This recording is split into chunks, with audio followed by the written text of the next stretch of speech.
Time now for Night Court. Marjorie and Russell Newman spent hundreds of thousands of dollars on their daughter Jessica's dream wedding, including, wait for it, $150,000 for flowers. But the two say the event was actually ruined when the Brooklyn Pier 1 Hotel waited until after the reception began to tell them about a recently passed noise restriction in the area. Well, tonight, as you can well imagine, they are suing the hotel and a rather famous wedding planner for breach of contract and fraud. But here's a question that we have tonight as we look at Night Court. Could some of the contractual fine print get those defendants off the hook? We want to ask our legal eagles, class action attorney Kelly Hyman and the founder and managing partner of Genco Legal, attorney Brian Rotella. So, Kelly, let me begin with you. What's your sense, especially if you spend all that money, you expect to have a great time, and they tell you after the fact, oh, I know you guys are dancing, I know you're having a great time, but could you keep it down? That would seem to me to be a lawsuit waiting to happen. Kevin, you bring up a very good point.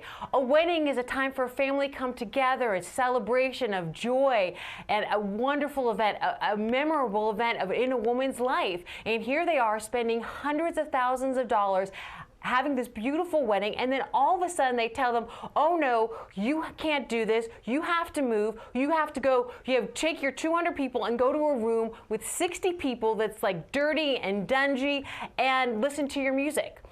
They're going to come up and say that it was a breach of contract because they had a contract, the plaintiffs, the parents, had a contract with the hotel saying that they could have the wedding there, have the music and stuff like that. So ultimately, the court will make a determination whether the hotel breached its duty by changing the venue. But the plaintiffs have a very strong case, Kevin. Come on, Brian. You can't mess with the electric slide. Brothers want to get loose. It's a wedding. You've got to do better than this. You've got to feel for the family in this case. I guess conversely, if you're the hotel, you might be saying, look, the rules are the rules. What's your take? Well, first, Kevin, I think that you, Kelly, and I have to answer one big question. How loud does the chicken dance really need to be at the wedding?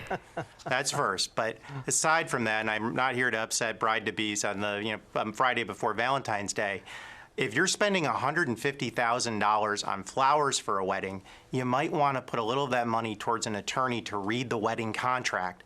Why, Kevin? Well, these types of events that are that big, they usually have a noise and music provision in the contract. What is that? Well, it says that if there's other guests and other residents, that the venue, here the hotel, has the right, if the noise is too loud, in its discretion, to say turn it down. If they don't turn it down, it's creating more of a disturbance. They're worried the authorities are going to come in. They can actually evict folks. So I hate to say it for this bride, but I think that if this thing ultimately ends up further in court, she's going to end up with a broken heart. Let me ask you this, Kelly. If you were the family or advising the family, and I recognize you're not, and legally you can't do that, but if you were advising them, what strategy would you try to give them as they try to get relief? Because this is a circumstance, this is supposed to be a once-in-a-lifetime situation. You cannot go back and get those memories. They're obviously upset. And as you pointed out, they've invested not just their time, their heart, but a lot of money. What would you tell them to do? The contract is key. So when you have a contract, it's a binding agreement between two parties. And in this case, the plaintiffs represent the family and then also the defendants, which are the hotel. So the language in the contract is going to be key.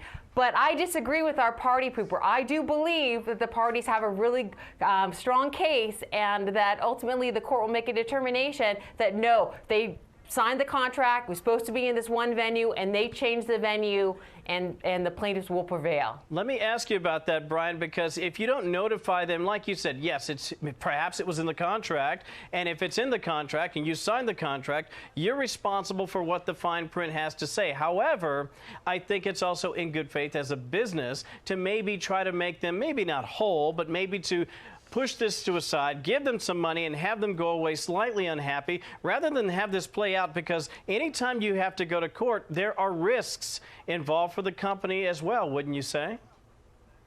Yeah, I don't disagree with that, Kevin, but I'll tell you, I actually have the complaint here.